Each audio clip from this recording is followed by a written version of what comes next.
सर्दियां आने के पहले कुछ ऐसी तैयारी जरूर कर लेना चाहिए जिससे हम अपने प्लांट को, खास करके इंडोर और परमानेंट प्लांट को, सर्दियों की मार से बचा सकें।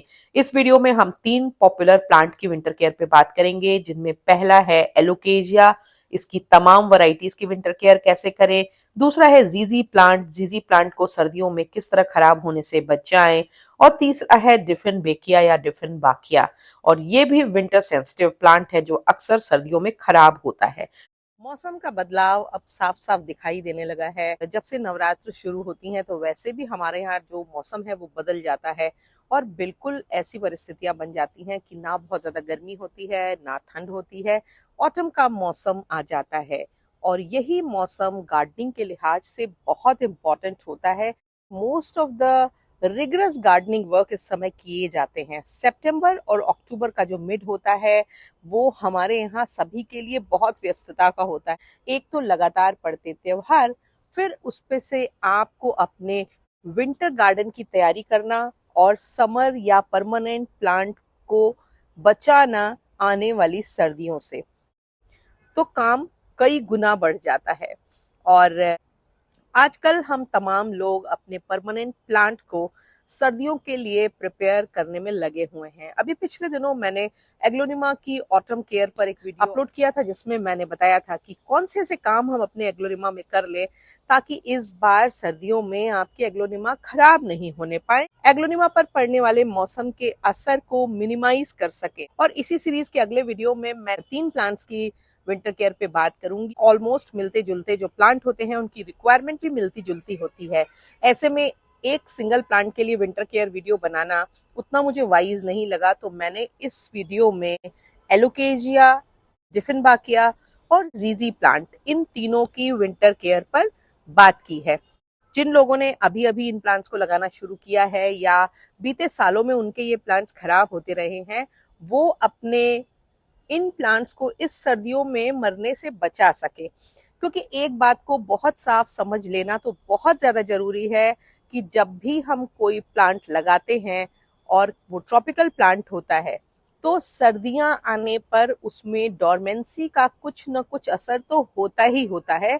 हम हजार दावे कर लें, क्योंकि आज भी हम कुदरत से उस तरह से लड़ नहीं पाए हैं या कुदरत को उस तरह से हरा नहीं पाए हैं जैसा कि हम चाहते हैं। तो कुदरत का कुछ ना कुछ असर हमारे प्लांट्स पे पड़ता ही पड़ता है। पर हमारे लिए जो चैलेंज होता है वो ये होता है कि इस पड़ने वाले असर को हम किस तरह से मिनिमाइज कर सके, यानी कि कम कर सके। क्योंकि अगर आप अपने प्लांट्स में डैमेज को मिनिमाइज कर लेंगे और कम से कम एफर्ट्स में कर लेंगे, तो यही आपकी सक्सेस भी है, यही आपका मोटिवेशन भी है, और आगे चल के आपको प्लांट्स को ग्रो करने में मदद मिलेगी। उसके पहले अगर अभी तक आपने मेरे चैनल को सब्सक्राइब नहीं किया है तो प्लीज सब्सक्राइब कर लीजिए, बेल आइकन जरूर पुश कर दिया करें ताकि गार्डनिंग से जुड़े हुए मैं जो भी अपडेट करती हूँ वो आप तक पहुंचे। वीडियोस जब पसंद आते हैं तो उनके लिंक को अपने गार्डनिंग लविंग फ्रेंड्स के संग शेयर करना बिल्कुल भी मत भूला करें, क्योंकि जब आप ऐसा करते हैं तो हमारे वीडियोस की रीच बढ़ती है, वो ज्यादा लोगों तक पहुंचते हैं। कि जब लाइक्स आते हैं, कमेंट्स आते हैं, तो मैं फर्दर मोटिवेट होती हूँ और नए बेहतर कंटेंट्स लाने के लिए। तो सबसे पहले बात कर लेते हैं एलोकेजिया की। एलोकेजिया की बहुत सारी वैरायटीज हम लगाते हैं, कुछ हार्डी होती हैं, कुछ बहुत ज्यादा डेलिकेट होती हैं। एलोकेजिया के जो बहुत बड़े बड़े प्लांट्स होते हैं वो तो सर्दियों में अच्छे से सरवाइव कर लेते हैं अगर आप उनको फ्रॉस्ट से बचाते रहें। पर अगर आपके पास छोटे डेलिकेट प्लांट्स हैं, छोटी डेलिकेट वैरायटीज हैं, तो उनका बचना बहुत मुश्किल हो जाता है और पत्तियां खराब होती हैं, स्टेम्स मेल्ट होते हैं और प्लांट डिसअपियर हो जाता है। पर आपको हमेशा ये याद रखना है कि एलोकेजिया एक बल्ब से ग्रो होने वाला प्लांट है, यानी कि उसके रूट में बल्ब्स होते हैं, और ये बल्ब अगर सुरक्षित बचे रहते हैं तो अगले सीजन में आपका प्लांट अपने आप ही ग्रो हो जाएगा अनुकूल परिस्थितियां आने पर। तो आपको हमेशा ये ध्यान रखना है कि अपने एलोकेजिया के पॉट्स को आइडेंटिफाई करके रखना है, ताकि अगर वो विंटर्स में खराब हो रहे हैं तो भी आप उनको डिस्कार्ड ना करें, क्योंकि समय आने पर उनमें प्लांट रीग्रो हो जाते हैं। ये तो बात रही हाइब्रिड या डेलिकेट एलोकेजिया वैरायटी की। पर जो बड़ी वैरायटीज हैं, जो नॉर्मल एलोकेजिया की वैरायटीज हैं, उनमें मौसम का असर पड़ता तो है पर उतना ज्यादा नहीं पड़ता है, यानी कि उनके स्टेम ठीक रहते हैं। अगर प्लांट मैच्योर है तो पत्तियां भी पीली पड़ती हैं, गिरती हैं, खराब हो जाती हैं, पर प्लांट मरता नहीं है। और कमोबेश थोड़ी बहुत ठीक स्थिति में बचा रहता है। ये डिपेंड करता है सनलाइट के ऊपर। अगर आपके बड़े एलोकेशिया के प्लांट सनलाइट में रखे हुए हैं इस समय, क्योंकि गर्मियों में जहाँ सनलाइट जब तेज होती है तो इनकी पत्तियों को जलाती है, पर सर्दियों में वही तेज सनलाइट इनको बचाती भी है। तो ऐसे में अगर अच्छी सनलाइट मिलेगी तो आपके एलोकेशिया के प्लांट की पत्तियां भी कम से कम डैमेज होंगी, नई पत्तियां धीरे धीरे थोड़ी थोड़ी निकलती रहेंगी। पूरी तरह से प्लांट में ग्रोथ नहीं रुकेगी, क्योंकि दिन में मिलने वाली जो गर्मी है वो आपके प्लांट्स को ग्रोथ के लिए मोटिवेट करेगी। पर कुछ बातें जो आपको ध्यान रखनी है, एलोकेशिया में आपको पानी बहुत कम डालना है सर्दियों के दौरान। पर जब आप ये देखें फोरकास्ट में कि फ्रॉस्टी वेदर कंडीशंस आपके एरिया में बन रही हैं, तो टॉप सॉइल को गीला कर दें। इसका असर ये होगा कि पत्तियों और स्टेम पर फ्रॉस्ट का असर नहीं होगा, पत्तियां जलेंगी नहीं, सूखेंगी नहीं और प्लांट की स्टेम गलेगी नहीं। इससे आपका प्लांट बचा रहेगा। पर हर प्लांट की तरह, ज्यादातर प्लांट की तरह एलोकेशिया में आपको इस समय फर्टिलाइजर की जरूरत नहीं है, क्योंकि एक तो ग्रोथ में वो हेल्पफुल नहीं होगा, उल्टे वो प्लांट को डैमेज करेगा, प्लांट को खराब कर सकता है। इसके अलावा आपके प्लांट की पत्तियां पीली पड़ती जा रही हैं तो उनको काटते जाइए, और डरने की जरूरत नहीं है, ना ही उसमें कोई अनाप शनाप चीज डालने की जरूरत है, क्योंकि अनाप शनाप चीज डालने से आपके जो बल्ब्स हैं वो भी खराब हो जाएंगे। आपका जो मेन फोकस है वो ये रहना चाहिए कि पत्तियां बच जाएं तो बोनस है, पर बल्ब को बचा के ही रखना है। और सबसे बड़ी बात यह है कि इनके बल्ब्स को निकालने की जरूरत नहीं है, आप इनको पॉट में ही छोड़ दीजिए और ये वापस रीग्रो हो जाएंगे। पर आपको ये ध्यान रखना पड़ेगा कि उसमें कभी कभी हल्का फुल्का पानी का फुहार भी मारना पड़ेगा, और उनको एक ऐसी जगह पे रखना होगा जहां पर या तो आप उसमें कुछ लगाएं नहीं, और अगर लगाएं तो बहुत सावधानी से लगाएं, क्योंकि जैसे ही गर्मियां शुरू होंगी इन प्लांट्स में वापस ग्रोथ शुरू हो जाएगी, और तब आप कुछ ऐसे फर्टिलाइजर, सॉयल मिक्स ऊपर से डालें ताकि आपका प्लांट ग्रोथ के लिए मोटिवेट हो जाए, इनकरेज हो जाए। अब बात कर लेते हैं जीजी प्लांट की। जीजी प्लांट की विंटर केयर पर मेरा एक डिटेल बड़ा भी वीडियो है, पर इस वीडियो में इसलिए टेकअप कर रही हूँ क्योंकि कई बार बहुत सारे लोग सर्च करके वीडियोस नहीं देख पाते हैं, या आसानी से वीडियोस नहीं मिलते हैं, क्योंकि यूट्यूब पर भी वीडियोस की तादाद इतनी ज्यादा बड़ी होती है कि नॉर्मल लोगों के लिए ये खोज पाना, या हमारे एज ग्रुप के लोगों के लिए खोज पाना थोड़ा डिफिकल्ट हो जाता है। इसलिए इसमें जीजी प्लांट की विंटर केयर पे भी बात करेंगे। जीजी प्लांट एक ऐसा प्लांट है जो विंटर हार्डी नहीं है, यानी कि विंटर्स में अक्सर लोगों के जीजी प्लांट खराब होते हैं, उनकी स्टेम्स टूट के गिरती हैं, उनकी रूट्स पूरी तरह से मेल्ट हो जाती हैं, उनके बल्ब सड़ जाते हैं, और आपका जीजी प्लांट ज्यादातर आपको जो तकलीफ देता है वो सर्दियों के मौसम में ही देता है।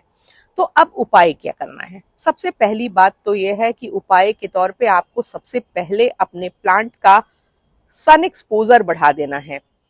और सन एक्सपोजर बढ़ाने के साथ ही, क्योंकि नॉर्मली हम जीजी प्लांट को अपने लो लाइट एरियाज में लगाते हैं, और खासकर गर्मियों में तो हमेशा ही लो लाइट में रखते हैं या इंडोर्स रखते हैं, पर सर्दियों में जब आप इनका सन एक्सपोजर बढ़ा देंगे तो ये प्लांट बेहतर परफॉर्म करेगा, इसमें नमी कम रहेगी, जिसकी वजह से इसके बल्बिस के, इसके स्टेम के सड़ने के चांसेस कम रहेंगे। दूसरा, वाटरिंग आपको तब करनी है जब ऊपर की 1.5-2 इंच की मिट्टी सूखे, और पानी डालना जरूरी ना लगे तो मत डालिए। पत्तियों पे मिस्टिंग रेगुलर करते रहिए ताकि प्लांट के आसपास ह्यूमिड एनवायरनमेंट बना रहे। दूसरा, इसको तमाम ट्रॉपिकल प्लांट्स के साथ उनकी भीड़ में रखिए ताकि वैसे भी ह्यूमिडिटी आसपास उसके बनी रहे। आपको जीजी प्लांट को ठंड के दिनों में रिपॉट करने से बचना है। अगर पॉट टूट जाता है तो बिना सॉयल को डिस्टर्ब किए धीरे से उठा के दूसरे पॉट में रख दीजिए। पर जीजी प्लांट को आपको सर्दियों में रिपॉट नहीं करना है, और नए प्लांट खरीदने की भी जरूरत नहीं है, क्योंकि कई बार नर्सरीज में जो आप प्लांट खरीद के लाते हैं वो पुराने सीजन के होते हैं, और वो सर्दियां आते ही डोरमेंसी में जाने लगते हैं, और ऐसे में जब आप वो प्लांट खरीद लेते हैं तो वो आपके घर में चलता नहीं है। तो इसलिए जीजी प्लांट को अगर आपको खरीदना हो तो मार्च आने का इंतजार कीजिए, और मौसम के बदलाव के बाद ही इनको खरीदिए। और यही बात एलोकेशिया पे भी लागू होती है। अब हम बात कर लेते हैं डिफिनबाकिया की। ऑलमोस्ट हर इंडियन गार्डनर के यहाँ डिफिनबाकिया की रेगुलर वैरायटीज तो होती हैं। आजकल नर्सरीज में इनकी तमाम हाइब्रिड वैरायटीज भी मिलती हैं जिनको कि लोग लगाते हैं। और डिफिनबाकिया का जो प्रॉब्लम होता है वो भी यही होता है, क्योंकि एक अरॉइड होता है, इसलिए ये विंटर हार्डी नहीं होता है। और अगर सर्दियों में आपने इसको लो लाइट में रखा या ज्यादा पानी दे दिया तो आपका डिफिनबाकिया का प्लांट खराब होने लगता है। तो आपको ध्यान क्या रखना है, जब आपके प्लांट की मिट्टी कम से कम 3 इंच सूखे तब आप उसमें पानी डालिए। सर्दियों में आपने इसको लो लाइट में रखा या ज्यादा पानी दे दिया तो आपका डिफिनबाकिया का प्लांट खराब होने लगता है। तो आपको ध्यान क्या रखना है, जब आपके प्लांट की मिट्टी कम से कम 3 इंच सूखे तब आप उसमें पानी डालिए। रिपॉटिंग बिल्कुल भी मत कीजिए। पत्तियां जो पीली होती जा रही हैं, खराब होती जा रही हैं, मशी होती जा रही हैं, उनको काटते रहिए, हटाते रहिए, क्योंकि मेजॉरिटी ऑफ द डिफिनबैकियाज की जो पत्तियां होती हैं वो पीली होकर खराब हो जाती हैं। प्लांट अगर मैच्योर है तो उस पर सर्दी का असर कम होता है, पर छोटे डेलिकेट प्लांट पे सर्दी का असर ज्यादा होता है। तो उसका भी सबसे अच्छा तरीका है कि इनको नॉर्मल से ज्यादा सनलाइट में पहुंचा दीजिए और वाटरिंग दिन के समय करिए, यानी कि जब धूप निकल जाए तब इनमें वाटरिंग कीजिए और दिन में ही कर लीजिए, लेट मत कीजिए, ताकि शाम को इनकी पत्तियों पे पानी ना रहे। क्योंकि जब शाम को इनकी पत्तियों पे पानी रहेगा और उस पे फ्रॉस्ट जम जाएगा तो आपके प्लांट की पत्तियां काली हो जाएंगी, खराब हो जाएंगी। और जो छोटे प्लांट होते हैं उनकी रूट रॉट भी हो सकती है, डैमेज भी हो सकते हैं। कोई फर्टिलाइजर ये सोच के कि प्लांट डल हो रहा है, खराब हो रहा है, डालना वाइज नहीं है, क्योंकि पत्तियां रिलेटिवली डल होंगी ही होंगी। इस बात का अगर आप ध्यान रख लेंगे तो आपके डिफिनबैकिया के प्लांट आराम से चलते रहेंगे। और ऐसे में भी अगर आपको लगे कि आपका प्लांट का रूट रॉट हो रहा है या नीचे से वो सड़ने लगा है, तो उसकी स्टेम को निकाल करके सड़े हिस्से को लगभग नॉर्मल हिस्से तक, यानी कि जहां सड़न शुरू हुई है उससे 1-1.5 इंच तक का वो हिस्सा जो नॉर्मल है उसको भी काट के हटा दीजिए। और फिर रूट हार्मोन लगा करके अपने प्लांट को दूसरे पॉट में लगा दीजिए। इससे फायदा ये होगा कि आपका प्लांट बच जाएगा। उसमें पानी बहुत कम डालिए और उसको एक अच्छे सनी एरिया में रख। अब बात ये करनी है कि इन तीनों प्लांट्स में आप अभी कौन सी तैयारी करें ताकि आप इनमें कम से कम नवंबर की फर्स्ट वीक तक एक अच्छी ग्रोथ ले लें। तो आपको इन तीनों ही प्लांट में अच्छा सा वर्मी कंपोस्ट, लीफ मोल्ड या जो भी आप कंपोस्ट यूज करते हैं उसमें एनपीके 19-19-19 1 ग्राम मिला सकते हैं, 1 चम्मच माइक्रो न्यूट्रिएंट मिला सकते हैं। इस फर्टिलाइजर को अपने प्लांट को अच्छे से टिलिंग करिए, 1 दिन छोड़िए, फिर इस फर्टिलाइजर को उसमें डाल दीजिए। उसका फायदा ये होगा आपके प्लांट में अभी कुछ दिनों तक अच्छी ग्रोथ हो जाएगी, जिससे कि वो विंटर के पहले वो थोड़ा और मजबूत हो जाएगा। और ये काम अपने छोटे प्लांट्स में करना तो आप बिल्कुल भी मत भूलिएगा। पर वाटरिंग की फ्रीक्वेंसी इन तीनों प्लांट्स में धीरे धीरे कम कर देनी है। तो इतनी चीजें करने के बाद मुझे उम्मीद है कि आपके जो प्लांट हैं वो भी मेरी प्लांट्स की तरह मौसम के असर से, मैं ये तो नहीं कहती हूँ एकदम बच जाएंगे, पर हाँ कम से कम डैमेज होगा, कम से कम प्लांट खराब होंगे और जैसे ही सीजन आएगा वो अपनी रफ्तार, अपनी ग्रोथ पकड़ लेंगे।